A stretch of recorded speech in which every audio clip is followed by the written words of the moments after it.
Olá, esse é o podcast Saúde na Baixada Fluminense, patrocinado pelo Dr. Emerson, Saúde e Medicina Sem Complicação. Esse é o nosso segundo episódio.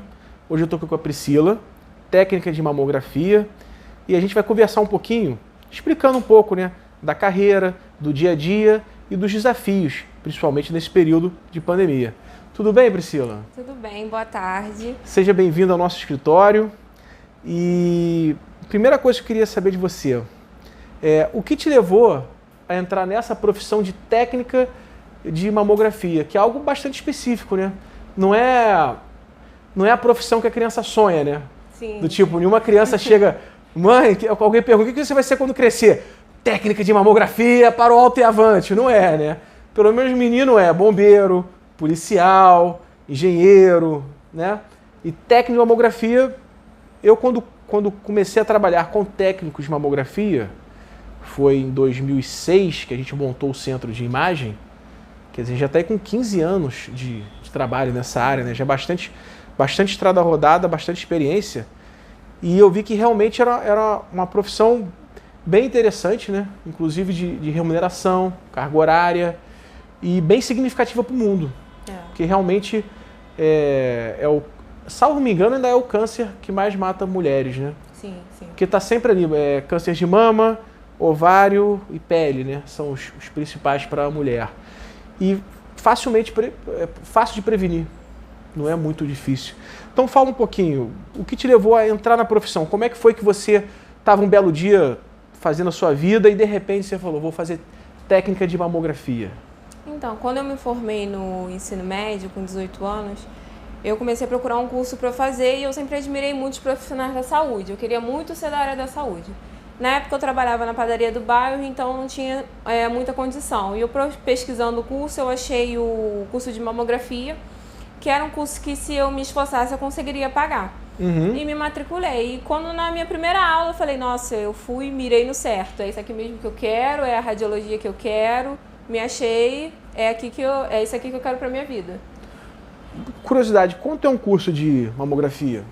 Na época que eu fiz, estava 250. Isso é mensalidade ou o curso todo? Mensalidade. E quanto tempo dura? 1 ano e 6 meses. Então é um investimento, né? É um investimento. E é o 250, mais a passagem, mais uma coisinha. Então você tem que... Uma pessoa que... No meu caso, uma pessoa que eu estava trabalhando na padaria, era um salário pouco, não era um trabalho registrado. Então, para mim foi um baita investimento que me deu um retorno gigante. Poxa, que bom, hein? Que bom. E também não é só mamografia, você vê também raio-x. Isso, Chega a ver toda a área, tomografia, ressonância. Não, eu já fiz raio-x odontológico, densitometria óssea e me especializei em mama. Uhum. Mas no curso a gente aprende um pouquinho de cada, né? Mas não é aquela coisa detalhada. No Dr. Emerson opera também equipamento de raio-x ou só o mamógrafo? Sim, no Dr. Emerson a gente fazemos raio-x também. Ah, bacana. E há quanto tempo você está atuando nessa área? Eu me formei no curso em 2017. Certo. Mas desde quando eu me formei, eu sempre fiquei no estágio, nunca me afastei da área. Eu fiz estágio voluntário em uma UPA por 1 ano, entrei no Dr. Emerson. Isso. Bacana, hein? Eu nunca, mesmo quando acabou o meu estágio do curso, eu continuava indo, que era para não poder perder, né, o contato, não poder ficar longe da área. Uhum. Aí foi aí que eu consegui uma vaga no Dr. Emerson para entrar como estagiária. Entrei como estagiária no final de 2018 e em 2019, em maio, eu fui efetivada. Aí eu atuo atualmente 2 anos em mamografia e raio-x. Pô, bacana. E você, na época do curso, você morava onde? Eu moro em São João de Meriti. Já é o mesmo local? Isso, só que eu moro no Coelho da Rocha, a gente pegar um pouquinho distante. Você mora em Coelho da Rocha? Isso. É um dos lugares que eu estou pensando em abrir unidade do laboratório. É? Você acha que é uma boa? Eu acho uma boa, porque tem uma no Vilar dos Teles, né? Que é um pouquinho... Tem Vilar dos Teles. Mas em Coelho da Rocha ele seria ótimo. A gente tem bastante demanda em Coelho da Rocha para coleta domiciliar. Tem uma clientela forte ali. Eu acho que eles estão um pouco desassistidos, né? Eles estão meio no meio entre São João e Belfor Roxo. Então a coleta domiciliar fica bem vantajosa para eles. Mas é um dos lugares que eu tenho interesse de Tem um centrinho comercial bacaninha ali, né? Tem. E antigamente tinha um laboratóriozinho ali, hoje não tem mais nada. É. Não tem nada ali. E o curso era onde? O curso era no centro de São João. Ah, tá. Então que é uma condução, né? Isso. Quanto tempo demorava para chegar de Coelho da Rocha até o centro de São João? Uns 40 minutos de ônibus. Pô, 40 minutos, né? E é dentro do próprio município, que é um município pequeno, né? Isso. Caramba, é sempre... A gente, semana passada, entrevistou a Dayana, coordenadora técnica do Departamento de Análises Clínicas, e realmente o transporte público era um desafio.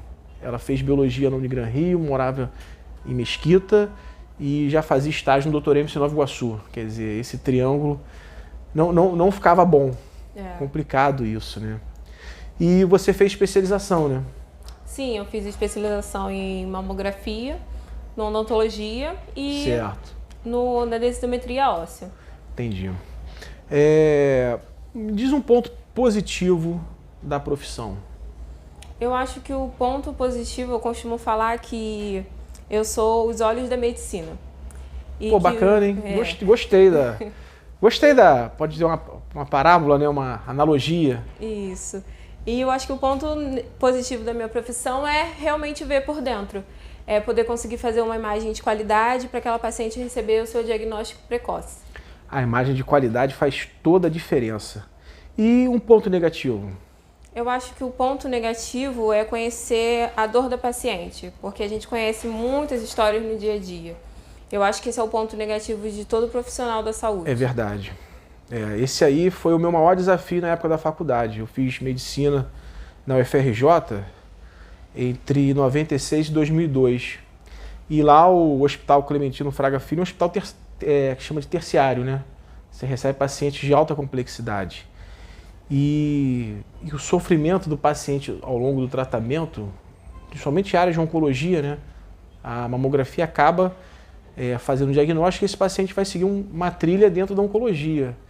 Era muito desgastante. Quer dizer, mais um motivo para o paciente fazer a prevenção precoce, né? O exame anual, para qualquer alteração, já tentar buscar isso é muito pesado. Eu tive dificuldade de lidar com isso. Provavelmente por esse motivo eu fui para a área de negócios, administração, laboratório, porque realmente essa parte de você se envolver com o paciente, né, ouvir as histórias, né? Comenta alguma história assim pra gente, que seja interessante para o nosso público. Essa semana mesmo eu fui atender uma paciente, uma senhora de 81 anos, que estava acompanhada da sua filha. E ela estava com um nódulo já muito, muito grande. E ela chegou na clínica, a filha dela estava nervosa, a filha dela, ela não falou o que era isso, a gente não sabia. E eu tenho em casa um filho autista, aí não foi culpa minha, eu não consigo dar conta de tudo. É verdade. E aquilo é o que eu aprendi, é nunca julgar o porquê a paciente deixou chegar naquele ponto. Porque a gente não sabe como está a vida da pessoa, a gente não sabe se a pessoa tem a condição de fazer um exame, se tem tempo. E eu fiquei muito sentida com aquilo, o desespero da filha, e a mãe já não estava muito bem. E são inúmeras histórias. Eu sei muito bem como é isso. Eu perdi meu pai recentemente de Covid, dia 16 de abril. E a gente só foi descobrir que ele estava doente no 9º dia da doença, né? Ele morava longe, em Penedo, né? E não contou pra gente. Porque se ele tivesse começado desde o início, né? Não só o tratamento, mas todo o suporte básico, né? E ir ao médico, receber oxigênio, hidratação, além da possibilidade de um tratamento, poderia ter ajudado. E ele não contou e depois foi relutante, acabamos perdendo. E isso realmente você vê a situação, como que a situação familiar impacta na saúde. Pode ser tanto positivamente, quando tem uma família que consegue, né, dar toda essa segurança para a pessoa, como também de vez em quando negativamente, quando a pessoa ou está muito atarefada ou está isolada. Quer dizer, para o paciente ter uma saúde de qualidade por muito tempo, todo mundo tem que zelar por isso. Sim. Todo mundo tem que estar preocupado com isso, né? E explica um pouquinho como é feito o exame de mamografia. A gente tem uma leva de mulheres aí na casa dos 35 aos 40 anos, que em breve vão estar fazendo. Como é que funciona? A mamografia ela é feita através da compressão. a gente comprime a mama para poder detectar lesões. E a compressão, ela diminui a radiação e esclarece a imagem, ela deixa uma imagem mais nítida. Então é isso, a gente une as glândulas para poder detectar lesões. Certo. E a grande pergunta, dói? Fala a verdade. Então, existem mulheres que elas são um pouco mais sensíveis, que já acordam naturalmente com dor nos seios, que sentem muito o período menstrual. Então, essas mulheres a gente até recomenda que elas não façam nesse período. Mas, em geral, é um desconforto, mas é um exame super rápido. A gente faz com todo cuidado, comprime a mão da paciente devagar. E muitas das vezes a paciente que chega para fazer o exame na clínica assustada, achando que ia doer, quando acaba de fazer ela fica, nossa, não é tudo isso que os outros eu vejo, os relatos que eu vejo são exatamente assim. Elas ficam, já acabou? A paciente sai de casa com um preconceito de que vai sentir dor, né? E na verdade é um desconforto, mas não é dor. E no final ela fala, poxa, já acabou, poxa, correu tudo bem, tava pintando um bicho de 7 cabeças e até rápido, né? É rápido, um procedimento muito rápido. Procedimento muito rápido. Geralmente é muito comum, a pessoa fala, nossa, é só isso. E a fila da espera que é o negócio, né? Fica na fila da espera e fica, ai, mas eu fiz que doeu, que não sei o que. E quando chega, nossa, não é nada disso. É muito comum disso acontecer. Um dos motivos desse podcast é justamente a gente desvendar os bastidores da área médica, né? Isso aí é uma coisa que o paciente no dia a dia, ele pega uma informação aqui, uma informação ali e fica muito perdido, tenta construir o seu raciocínio e a gente está aqui para ajudar, para dar embasamento do dia a dia da profissão. E a partir de quantos anos é indicada a mamografia? A mamografia ela é indicada para pacientes a partir de 40 anos, sem histórico de câncer de mama na família. Certo. E se tiver histórico? Que é comum, é um câncer comum. É muito comum. Eu tenho uma prima que teve com 35 anos, descobriu tardiamente, porque não estava fazendo um rastreio, e teve que passar por cirurgias, quimioterapia, radioterapia. Hoje me parece que ela está bem, ela deve estar já com seus quase 50 anos. Mas foi muito sofrido para a família inteira, né? Muita oração, todo mundo querendo a melhora dela. Fala um pouquinho disso quando a pessoa tem um histórico. Geralmente, quando a paciente tem um histórico de câncer de mama na família por parte de mãe, ela é orientada pela médica a fazer o rastreio 10 anos antes do que a mãe dela descobriu. Se a mãe dela descobriu o câncer com 45 anos, ela vai começar esse rastreio com 35 anos de idade. Certo, entendi. Faz sentido. E o que não pode fazer antes do exame da mamografia? Não pode passar desodorante e nem talco, nem nenhum hidratante, porque o desodorante, ele sai na imagem como aparece uma microcalcificação na imagem, que pode parecer ter uma lesão maligna e é só o desodorante. Agora, o que a paciente pode fazer, e que é muito importante, é levar o seu exame anterior, que é para ser comparado. Isso é muito importante a comparação, para ver se já tem uma lesão ali, se a lesão alterou, se é uma lesão que precisa ser investigada. Então, é muito importante levar o exame anterior. Porque tem algumas lesões que elas são acompanhadas, né? Sim. Você não faz uma intervenção, né? Você vai acompanhando. Então é importante ver se aquilo ali está evoluindo ou não. Exatamente. É importante todo paciente ter o seu arquivo médico em casa. Ter seus exames, tanto de laboratório quanto de imagem, ter uma pastinha. Sabe, não precisa ser nada do outro mundo, mas fez o exame, bota na pastinha, bota as imagens numa pastinha. Tudo isso facilita, né, a pessoa se cuidar. Sim, porque geralmente as pacientes, elas vêm com não tem informação, elas acham que a mamografia elas venceu com 1 ano. E não, a mamografia ela não venceu com 1 ano. Você tem que realizar todo ano, mas aquele exame que você fez ano passado, ele está válido, ele está ali, ele vai dar mais informações para a médica para acompanhar aquela mama. Verdade. E durante a pandemia, quer dizer, estamos na pandemia, né? Como é que foi ano passado, quando teve aquele lockdown, como é que as coisas funcionaram? Eu como a parte administrativa da empresa, eu vi que o setor de mamografia caiu e quando liberou o lockdown, subiu bastante. Parece que teve uma demanda reprimida. Explica um pouquinho como é que foi o seu dia a dia. No começo da pandemia foi muito difícil porque a gente não tinha informações, era tudo muito novo para todo mundo. As pacientes ficaram com medo, todo mundo, né? A gente ficou com medo, todos ficamos com medo uns dos outros, com um pouco de informação que a gente tinha. E a gente foi se adaptando, tomando todos os cuidados, a gente higieniza o aparelho a cada paciente, é tudo higienizado. E fomos se adaptando para poder conseguir passar por isso, que era uma experiência nova para todo mundo. Tanto para os pacientes, tanto para a gente. Foi nova para o mundo inteiro. Ninguém... Até hoje a gente não sabe, né? Qual é o certo que se faz. E agora a gente vai abrir a mamografia em Belfor Roxo. Sim. Tá sabendo? Estou sabendo. Você quer ir para lá ou não? Assim, é mais perto da sua casa?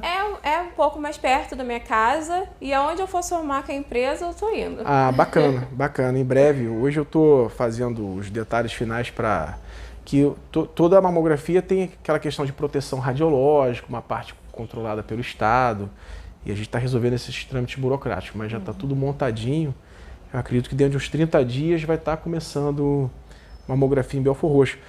Você chegou a fazer a ação social que a gente fez, salvo me engano, acho que foi 2019? Você já estava na empresa? Estava, eu fiz. Você chegou aí nesse dia? Eu fiz a primeira eu estava, na segunda eu não pude estar presente, mas na primeira eu estava assim. Foi bacana, né? Foi a gente fez um domingo, bacana. né? Foi muito bacana. Você tem alguma sugestão para... Que agora a gente inaugurando o Belfor Roxo, já fica até a dica aí para vocês. Nós vamos fazer também uma ação social. A gente vai doar 40 mamografias, vamos organizar, né? Como é que vai ser essa fila para não dar muito... Para dar mais solução do que dor de cabeça para os pacientes. Você tem alguma sugestão de como a gente deve organizar isso? Eu acho que a gente poderia fazer um questionário para os pacientes, para a gente avaliar qual é a necessidade, porque às vezes vai pessoas que realmente não têm necessidade, a gente fizemos um agendamento, né? E teve pessoas que faltaram, tirando a vez de outra pessoa que... Isso é muito chato. Isso, e de repente a pessoa só ia ter aquela oportunidade de ter seu diagnóstico, só ia ter aquela oportunidade de receber o seu exame e foi, tipo, tirada por uma pessoa que nem foi ali, nem foi fazer. Então acho que a gente poderia fazer uma pesquisa de quem realmente precisa para poder fazer esse projeto que é muito, muito agregado muito vantajoso para a população. Bacana. E Priscila, quanto custa hoje? A gente está em junho de 2021. Quanto custa hoje uma mamografia? A mamografia, lá no Dr. Emerson, que a gente tem um preço muito acessível, ela está em torno de 80 ou 85. E é um exame muito acessível e é o exame que é o exame principal para detectar o câncer de mama. Então você não consegue detectar o câncer de mama sem fazer a mamografia. Certo. É um exame muito importante e muito acessível. Bacana.